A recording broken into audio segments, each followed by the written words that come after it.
तो देखिए बेटा, नेक्स्ट टॉपिक, अब हम स्टोक्स लॉ के आगे बात करते हैं, that is terminal velocity. Terminal velocity क्या होती है और टर्मिनल वेलोसिटी अटेन कैसे होता है। देखो, कभी भी कोई ऑब्जेक्ट है जब किसी विस्कस मीडियम में फॉल कर रहा है, आप खुद सोचो, मान लो एक बहुत गहरा समुद्र है, उस समुद्र के अंदर अगर एक नाव डूब रही है, तो उसमें पहले तो ऐसे होगा जैसे एक ये शिप है, इसमें डूब रही है। तो देखो पहले क्या होता है कि भाई पहले तो ना ये बड़ी तेज़ी से ये 10 मीटर पर सेकंड, 15 मीटर पर सेकंड बहुत जल्दी जल्दी नीचे आता है। लेकिन एक टाइम के बाद ऐसा होने लग जाता है कि अगर ये 20 मीटर पर सेकंड से डूबने लग गया, तो यहाँ फिर ये 20 मीटर पर सेकंड से ही नीचे जाता जाता जाता चला जाएगा। जैसे बेटा टर्मिनल, इसमें नाम में ही टर्मिनल है, टर्मिनल मतलब टर्मिनेट होना, मतलब अब वेलोसिटी बढ़ना बंद हो गई। तो जब वेलोसिटी बढ़ना बंद हो जाएगी, उस वेलोसिटी को, वो जो मैक्सिमम वेलोसिटी होगी जब ऑब्जेक्ट किसी फ्लूइड में गिर रहा होगा, मतलब जैसे गिरना स्टार्ट किया तो 10 पहले थोड़ा धीरे, फिर तेज और जाता चला गया, फिर एक मैक्सिमम वेलोसिटी को अटेन कर लेगा, जैसे मान लेते हैं 20। अब 20 के बाद अपनी स्पीड नहीं बढ़ा पाएगा, 21 नहीं कर पाएगा, 20 से लगातार नीचे आता चला जाएगा। तो वो वेलोसिटी कहलाती है टर्मिनल वेलोसिटी, मतलब वो मैक्सिमम वेलोसिटी जिसके बाद ऑब्जेक्ट की वेलोसिटी बढ़नी बंद हो जाए। किसी विस्कस मीडियम के अंदर अगर ऑब्जेक्ट फॉल कर रहा हो तब उस मैक्सिमम वेलोसिटी को कहा जाता है टर्मिनल वेलोसिटी। ठीक है ना। कैलकुलेट कैसे करेंगे वो देखेंगे अभी। देखो मैंने लिख रखा है, the maximum constant velocity acquire by a body while falling through a viscous medium is called its terminal velocity. मतलब वो मैक्सिमम कांस्टेंट वेलोसिटी जिसके बाद उसकी वेलोसिटी फिर बढ़ना बंद हो जाए, बॉडी ने जो एक्वायर कर लिया उसके बाद उसकी वेलोसिटी बढ़ नहीं रही है, वो maximum constant velocity terminal velocity कहलाती है। आई बात समझ में आ रहा है, कॉन्सेप्ट समझ में आ रहा है। तो वो मैक्सिमम वेलोसिटी टर्मिनल वेलोसिटी कहलाता है। हर एक बॉडी के पास वो वेलोसिटी होती है। अब उसे कैलकुलेट कैसे किया जाता है और वो वेलोसिटी आती क्यों है, क्योंकि देखो टर्मिनल शब्द का मतलब, जैसे कि मान लो कि कोई भी टर्मिनल है, जैसे अपने आसपास भी एक कोई टर्मिनल होगा ना, कि मान लेते हैं दिल्ली के अंदर ही मान लेते हैं जैसे उत्तम नगर टर्मिनल। तो उत्तम नगर टर्मिनल का मतलब ये है कि उत्तम नगर में बस आके टर्मिनेट हो जाएगी, उत्तम नगर से आगे नहीं जाने वाली। समझ रहे हो ना। ऐसी बात करें, कोई भी जंक्शन होता है, कोई जंक्शन को भी टर्मिनल ही कहा था कि मतलब आनंद विहार टर्मिनल में पहुंच गई, तो टर्मिनल का मतलब ट्रेन वहां पहुंची और वो टर्मिनेट हो गई, अब उससे आगे वो नहीं जाने वाली। समझ लो, that is called terminal velocity. Similarly अब कोई ऑब्जेक्ट अगर फ्लूइड में फॉल कर रहा है तो पहले तो उसकी वेलोसिटी बढ़ेगी, लेकिन at a certain time, after a certain time वो वेलोसिटी बढ़ना बंद हो जाएगी, एक कांस्टेंट वेलोसिटी गिरने लग जाएगा। ठीक है ना। ऐसा क्यों होता है और कैसे हो पाता है इसको मैं समझाता हूँ। देखो बेटा, क्या होता है कि जैसे मान लेते हैं कि ये कोई बॉडी है, जैसे ये बॉडी जब नीचे फॉल कर रही है तो इसके अंदर होता क्या है, जब ये बॉडी नीचे फॉल करती है इस पर फोर्सेस क्या क्या लगती हैं। एक फोर्स तो F लग रहा है, वी कॉल इट mg, इसे नाम तो mg क्यों कह रहा हूँ मैं इसको, क्योंकि तो ग्रेविटी की वजह से और बॉडी के मास की वजह से लग रहा है। ये फोर्स जो लग रहा है डाउनवर्ड फोर्स जो F' मिल रहा है due to its gravitational force, समझे ना, mg की वजह से मिल रहा है। ठीक है सर जी। इस पे दो फोर्स मिल रहे हैं F और U। ये F और U क्यों मिल रहा है, देखो जो ये है, जो U है, U फोर्स क्या है। अब सोचो कि मान लो ऐसे करके मान लेते हैं, ऐसे अब ये कोई बॉडी है, ये बॉडी ऐसे नीचे आएगी। अब जो फ्लूइड है, ये फ्लूइड क्या करेगा, फ्लूइड की लेयर्स जैसे जैसे नीचे आ रहा है तो फ्लूइड की लेयर्स के ऊपर ऐसे फोर्स लगाएंगे लगातार, फ्लूइड की लेयर्स ऐसे फोर्स लगाएंगे इसके ऊपर लगातार, समझ रहे हो ना, ऐसे फोर्स लगाएंगी।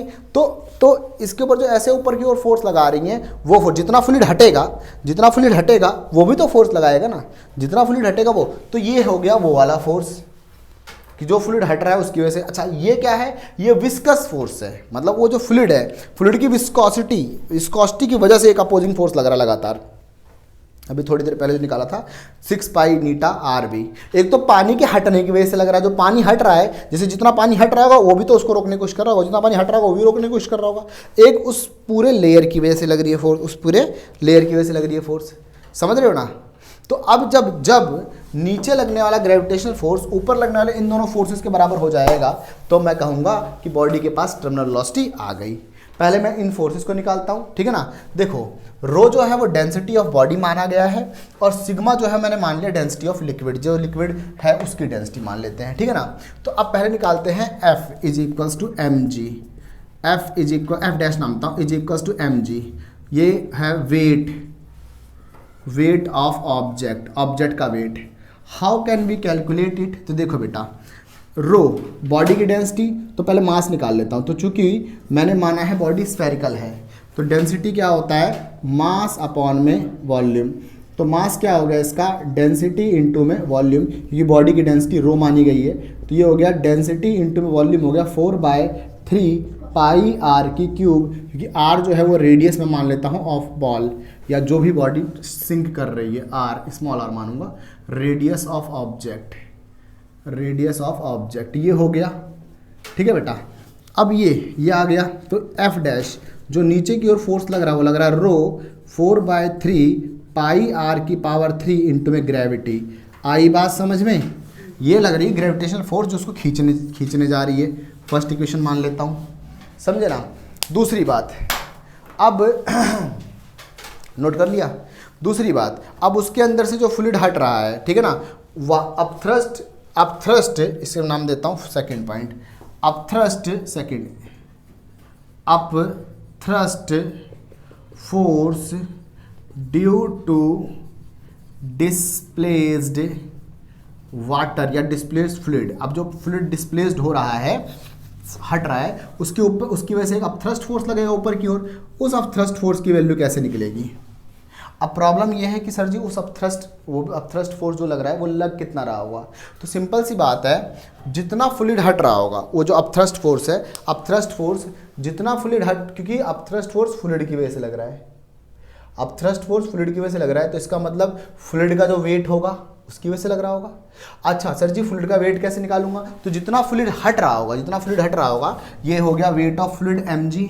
सर जी फ्लूइड का वेट आप कैसे निकालोगे, तो देखो भाई मुझे एक बात बताओ, m मास, डेंसिटी क्या होता है, डेंसिटी होता है मास अपॉन वॉल्यूम। मैंने फ्लूइड की डेंसिटी या लिक्विड की डेंसिटी सिग्मा मान रखी, sigma is equals to mass of that fluid और वॉल्यूम ऑफ दैट फ्लूइड।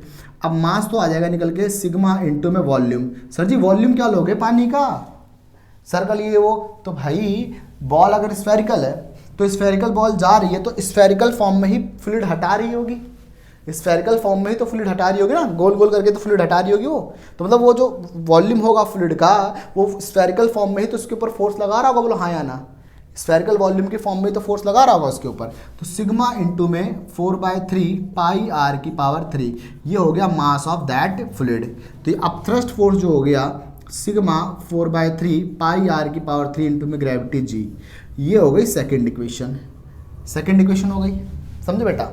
अब देखो स्टोक्स लॉ, एक स्टोक्स फोर्स, बेटा इसे नोट कर लो फिर मैं आपको बताता हूँ, इसे नोट कर लो, ठीक है, स्टार्ट हो गया। अब बात करते तीसरा, देखो दो फोर्स हो गया, तीसरा F is equals to force due to viscous medium, viscosity की वजह से इसके ऊपर लगने वाला फोर्स, और वो फोर्स अभी स्टोक्स ने कैलकुलेट करके दिया 6 पाई ईटा आर वी, ऐसे करके ये फोर्स लग रहा है इसके ऊपर, है ना। मैंने कहा जब ये फोर्स जो कि डाउनवर्ड लग रहा है और ये फोर्स जो कि अपवर्ड लग रहा है और ये फोर्स जब अपवर्ड, जब ये दोनों फोर्स जो कि ऊपर लग रहे हैं जब इसके बराबर हो जाएंगे तो बॉडी कांस्टेंट वेलोसिटी में नीचे आने लग जाएगी। 10 न्यूटन नीचे 10, मान लो नीचे 10 न्यूटन ऊपर 10 न्यूटन, तो बॉडी अब एक कांस्टेंट वेलोसिटी बस नॉर्मली अपने आप आएगी नीचे की ओर, ठीक है ना। तो if F dash is equals to F plus U, F dash कहाँ गया, ये रहा, एफ डैश कहाँ गया, ये रहा, that is rho 4/3 pi r की power 3 g is equals to f, f कहाँ गया, ये रहा 6 pi eta r v plus में यू कहाँ गया, ये रहा सिग्मा 4/3 पाई आर की पावर 3 जी, ऐसे करके। मुझे क्या निकालना है, मुझे निकालना है वेलोसिटी, मुझे निकालना है वेलोसिटी कि वो मैक्सिमम वेलोसिटी क्या हो जाएगी, और वेलोसिटी वाला टर्म ये रहा, और उसे नाम दिया था टर्मिनल वेलोसिटी, तो मैं इसे टी से नाम दे देता हूँ, क्योंकि फिर वेलोसिटी बढ़ना बंद हो जाती है ना, इस केस के ऑब्टेन होने के बाद ये वेलोसिटी बढ़ना बंद हो जाएगी, समझे। अब इसको यहाँ से यहाँ लेकर आते हैं, तो ये हो जाएगा अब आपका, ये हो जाएगा अब आपका रो 4/3 पाई आर की power 3 g minus sigma 4/3 pi r की power 3 g is equals to, तो देखो बेटा अब ये हो जाएगा, अच्छा ये पूरी टर्म यहाँ चली गई तो ये हो गया 6 pi eta r v t. अब यहाँ से देखो कांस्टेंट चाहिए बाहर ले लो, जैसे कि 4/3 पाई आर की पावर 3 जी कांस्टेंट है, ये पूरा टर्म कांस्टेंट है। अगर rho minus sigma is equal to 6 pi eta r v t. Okay बेटा, पाई से पाई चला गया, 6 से 2 2 जा 4, 2 3 जा 6, 2 3 जा 6, 2 2 जा 4 ऐसे चला गया। अब ध्यान देते रहना, आर से एक बार का आर जाएगा, ठीक है ना। अब क्या बचा यहाँ पर, यहाँ बचा 3 बचा, ईटा बचा और वी टी बचा। तो बेटा 3 और ईटा जो बचा वो नीचे आ जाएगा।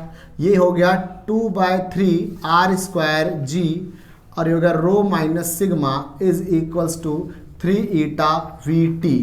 अब वी टी निकालना है, ये दोनों टर्म नीचे आएगी, तो v T is equals to, ये दोनों नीचे आएगा, 3 3 जा 9, 2 r square g rho minus sigma 3 3 जा 9, 9 ईटा।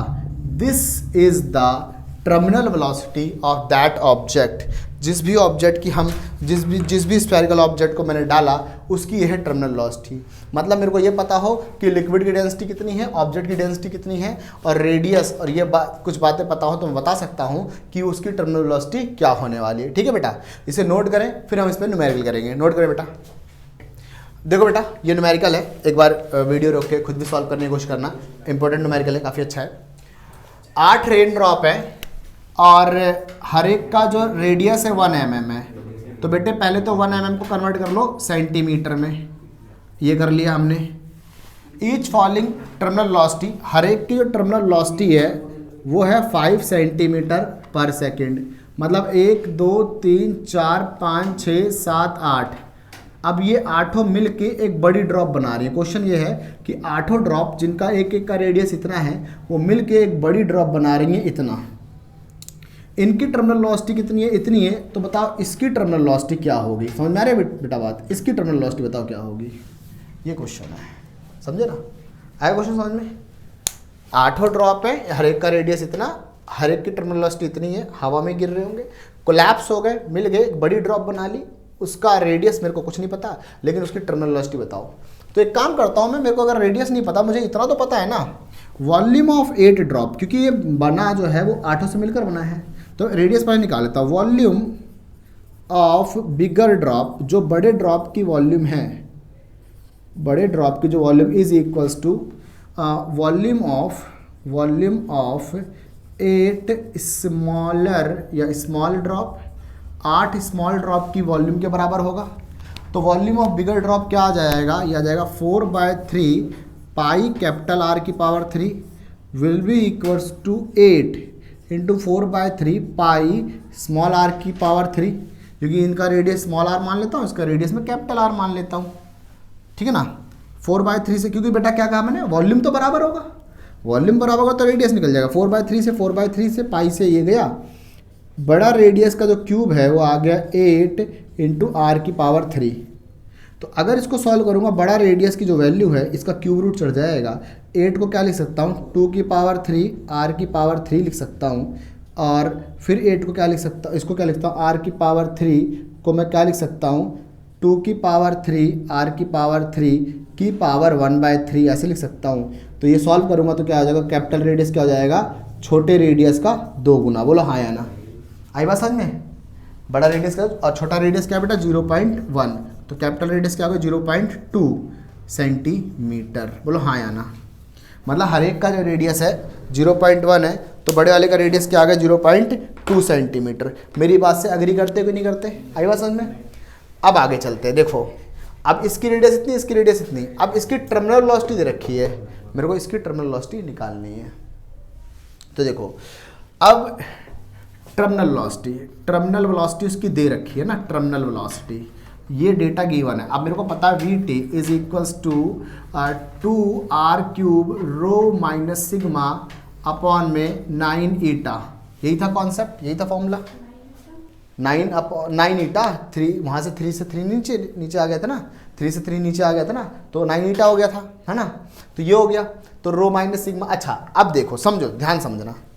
पहले जब ये 8 ड्रॉप नीचे आ रही थी तो इनकी टर्मिनल वेलोसिटी थी 5, इनकी टर्मिनल वेलोसिटी थी 5। ध्यान देना बेटा, 2 आर की पावर, आर रेडियस कितना था इनका हर एक का, 0.1, तो 0.1 का स्क्वायर, और रो माइनस सिग्मा। रो क्या है, रो मान लो इस लिक्विड की डेंसिटी, सिग्मा जिस में आ रहा है उसकी डेंसिटी।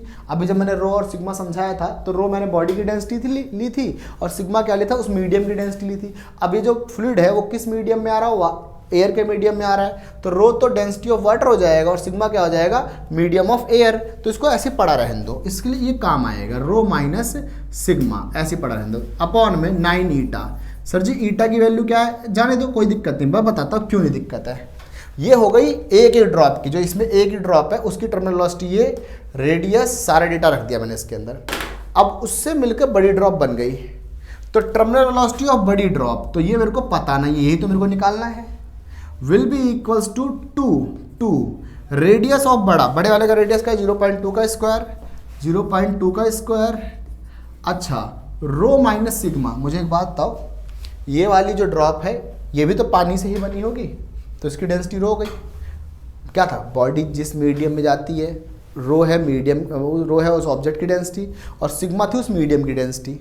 तो अब रो हो गया इस फ्लूइड की डेंसिटी जैसे इसमें था, और सिग्मा हो गया जो चारों तरफ एयर है उसकी डेंसिटी। तो इसके लिए भी तो ये सेम रहेगा, बोलो हाँ या ना, रो माइनस सिग्मा ये तो सेम रहेगा। अच्छा 9 ईटा, तो जिस प्रकार से इस छोटी छोटी ड्रॉप की विस्कोसिटी अलग अलग नहीं थी, फ्लूइड ही था, तो उस प्रकार से बड़े वाले ड्रॉप की विस्कोसिटी सेम रहेगी ईटा। आई बात समझ में। तो अब क्या करेंगे इसको, अब मैं इसको फर्स्ट और सेकंड मान के ऐसे दोनों को डिवाइड कर दो। आप एक सेपरेट करके लिख सकते हो, डिवाइड हाँ लिखता हूँ, डिवाइडेड फर्स्ट एंड सेकंड दोनों को डिवाइड कर दो। तो यहाँ से मैंने अगर डिवाइड कर दिया तो कुछ टर्म्स तो अपने आप कैंसिल हो जाएंगे, जैसे इस टर्म से ये टर्म कैंसिल हो जाएगी, ये टर्म से ये टर्म कैंसिल हो जाएगी, समझे ना, इस टर्म से ये टर्म कैंसिल हो जाएगी। अगर ध्यान से देखा तो क्या बचा, 5 अपॉन में बेटी बचा इज इक्वल टू क्या बचा, 0.1 का स्क्वायर बचा, और ये क्या बचा 0.2 का स्क्वायर बचा। बोलो हाँ या ना, आया समझ बेटा, सबको समझ में आ गया। थोड़ा और अगर सॉल्व करने जाऊंगा मैं इसको तो ये बेटा ऐसे आ जाएगा, इसको यहाँ लिख लेता हूँ, ये हो गया, इधर भेज दो, ये इधर भेज दो, 5 इंटू में 0.2 दैट इज 0.04 हो जाएगा, समझे, is equals to V T into में 0.01 हो जाएगा। बोलो हाँ या ना, नहीं समझ में आया क्या बेटा, आ रहा है समझ में। तो वी टी ये इधर चला गया, ये इधर चला गया, उसका मैंने स्क्वायर भी ओपन कर डाला। अब हो गया 5 इंटू में 0.04 अपॉन में 0.01 is equals to V T. बेटे इस डेसिमल से डेसिमल चला गया, 5 4 जा 20, तो वी टी क्या आ गया आपका 20 सेंटीमीटर पर सेकेंड। क्योंकि बेटे आप देखो इसकी टर्मिनल वेलोसिटी भी सेंटीमीटर में ही थी, तो फाइनली वो सेंटीमीटर में ही जाएगी।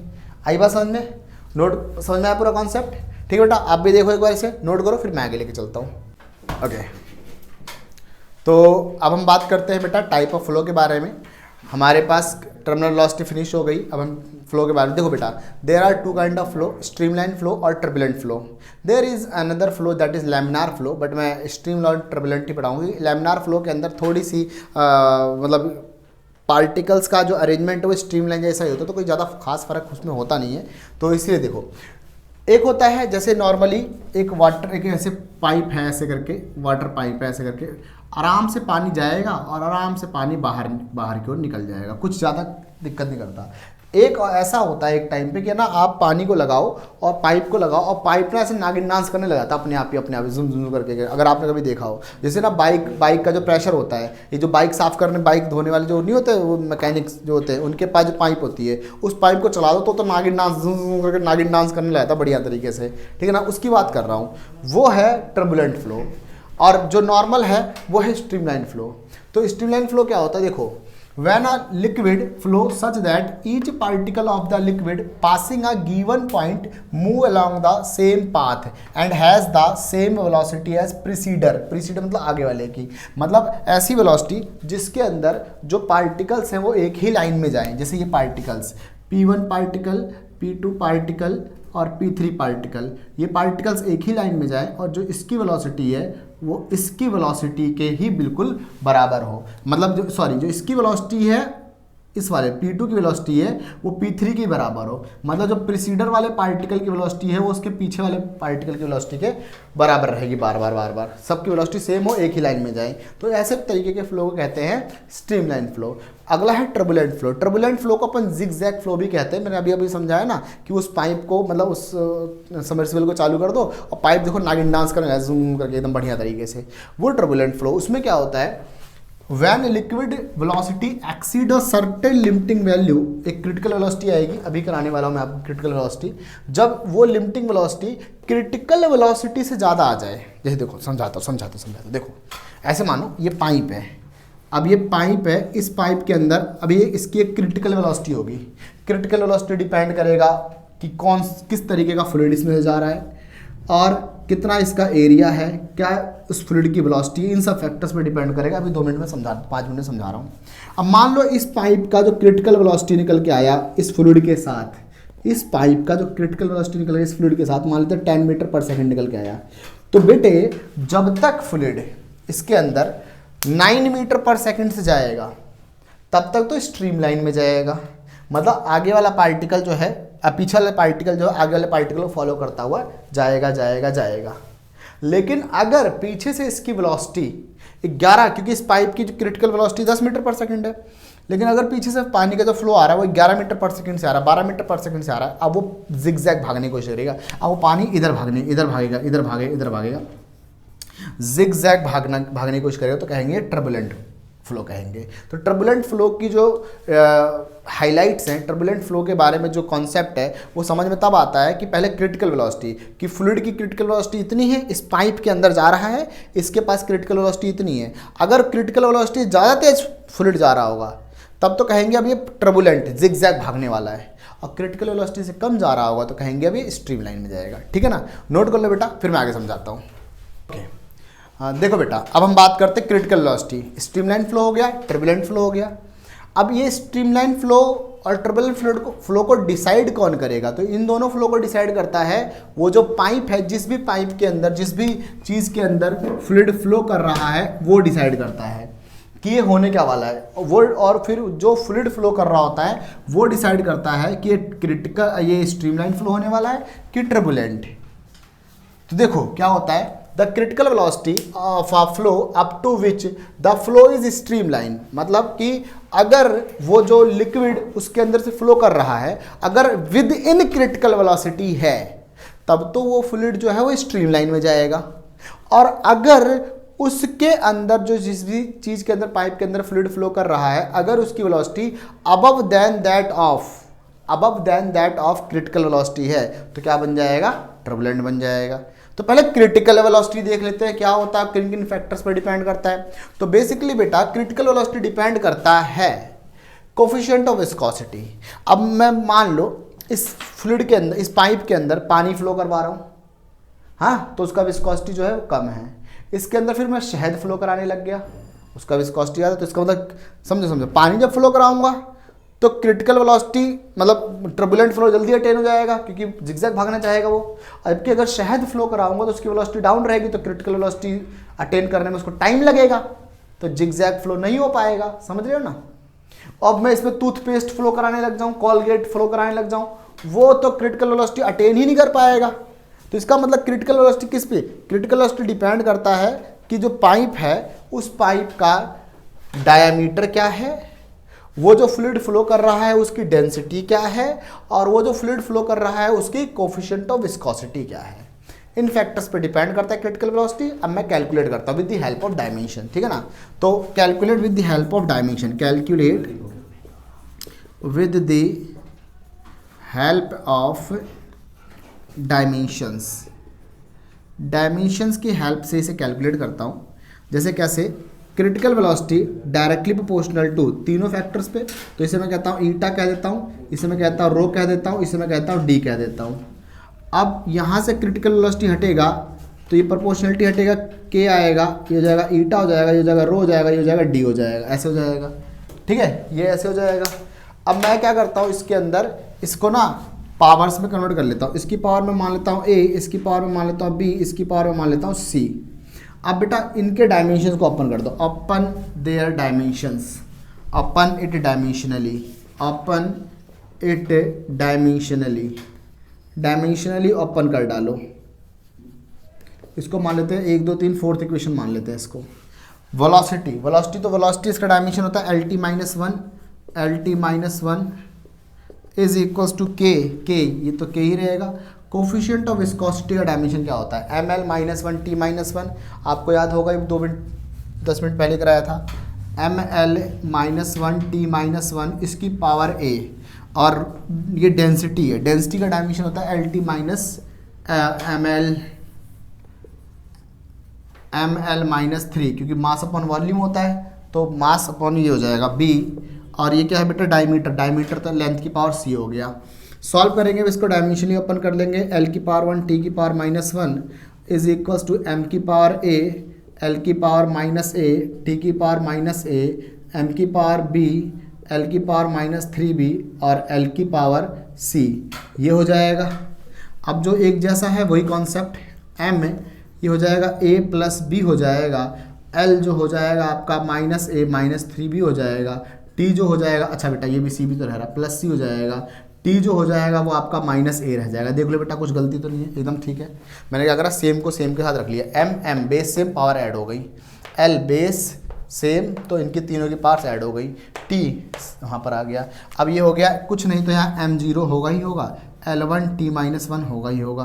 कंपेयर कर लो, ऑन कंपेयरिंग, कंपेयर करने पे फिर क्या आता था, a plus B is equals to 0, a plus B is equals to हो गया 0, इसका मतलब a is equals to minus B हो जाएगा। अभी हो जाएगा थोड़ी देर में देख लेंगे इसको। l की वैल्यू 1 और यहाँ पर ये वैल्यू है minus a minus 3b plus c is equals to हो गया 1, ये हो गया ठीक है। और यहाँ पर t की वैल्यू माइनस 1 है, minus a is equals to minus 1, तो ये तो a इज इक्वल्स टू 1 आ गया, a की वैल्यू आ गई 1, a की वैल्यू 1 आ गई। यहाँ पर अप्लाई करूँगा, देयरफॉर b की वैल्यू आ जाएगी माइनस 1। देख लो बेटा ध्यान से, क्या a की वैल्यू यहाँ रख देता हूँ, ये जंप करके यहाँ जाएगा तो माइनस 1 हो जाएगा। अब मेरे पास a और b दोनों आ गए, दोनों उठा के यहाँ डाल दो, c आ जाएगा। तो अब a ये हो गया माइनस 1 प्लस 3, b हो गया माइनस 1 हो गया, ये देखो a माइनस 1 माइनस, अच्छा यहाँ माइनस है, माइनस 3 b की वैल्यू बेटा क्या आ गई, माइनस 1 आ गई, plus c is equal to क्या आ गया 1 आ गया। कैलकुलेटिव पार्ट है बस थोड़ा सा, माइनस 1 माइनस 3 का प्लस 3 हो जाएगा, plus c is equal to 1 हो जाएगा, इससे ये जाएगा, ठीक है ना बेटा। देखो ये इधर जाएगा, ये माइनस 1 है, ध्यान देंगे ये माइनस 1 है, मैं इसको यहाँ लिख लेता हूँ, थोड़ा साफ यहाँ पर लिख देता हूँ, यहाँ पर minus 1 plus 3 plus c is equals to 1, ये बेटा यहाँ जाएगा तो 3 plus c is equals to 2 हो जाएगा, तो c is equals to minus 1 हो जाएगा। देख लो बेटा, तो a की वैल्यू ये आ गई 1, b की वैल्यू माइनस 1 आ गई, c की वैल्यू माइनस 1 आ गई। अब इन तीनों को उठा के इक्वेशन नंबर 4 में अप्लाई कर दो, देख लो ध्यान से। तो a b c put in 4th, तो मैं इसको यहाँ पर ऐसे पुट कर देता हूँ, यहीं पर पुट करके दिखा भी देता हूँ। तो a b c we call it a b c put in 4th, a b c put in 4th में इसको अप्लाई कर दो, तो क्या हो जाएगा ये V C is equals to K eta की पावर a, और a कितना निकला बेटा 1, रो की पावर b, रो b कितना निकला बेटा माइनस 1, और d की पावर c कितना निकला -1, ये दोनों टर्म नीचे आएगा, क्या आ जाएगा आंसर, k ईटा अपॉन में rho d, that is V C. This is the critical velocity. मतलब डायमीटर ज़्यादा होगा तो क्रिटिकल वेलोसिटी कम, और डायमीटर कम होगा तो क्रिटिकल वेलोसिटी ज़्यादा, डेंसिटी ज़्यादा होगा और कोफिशिएंट ऑफ विस्कोसिटी, मतलब क्रिटिकल वेलोसिटी इन फैक्टर्स पर डिपेंड करता है। अब किसी भी पाइप के अंदर उसकी अगर मेरे को क्रिटिकल वेलोसिटी निकालनी है तो क्या करना पड़ेगा, मुझे पहले ये जानना पड़ेगा कि उस पाइप के अंदर फ्लूइड जो भाग रहा है उसकी डेंसिटी क्या है, फ्लूइड जो भाग रहा है उसकी विस्कोसिटी क्या है, और फ्लूइड जो भाग रहा है उसका मतलब डायमीटर क्या है पाइप का, ये सारी वैल्यू मैं उसके अंदर रखूँगा, सब्स्टिट्यूट करूँगा, तो मेरे को उस पाइप की उस पर्टिकुलर फ्लूइड के लिए क्रिटिकल वेलोसिटी आ जाएगी। अब अगर फ्लूइड जो है उससे कम भाग रहा है वो तो स्ट्रीमलाइन में भागेगा, उससे ज़्यादा भागेगा तो टर्बुलेंट भागेगा। ठीक है बेटा, नोट कर लो बेटा, फिर आगे चलते हैं, नोट कर लो फटाफट।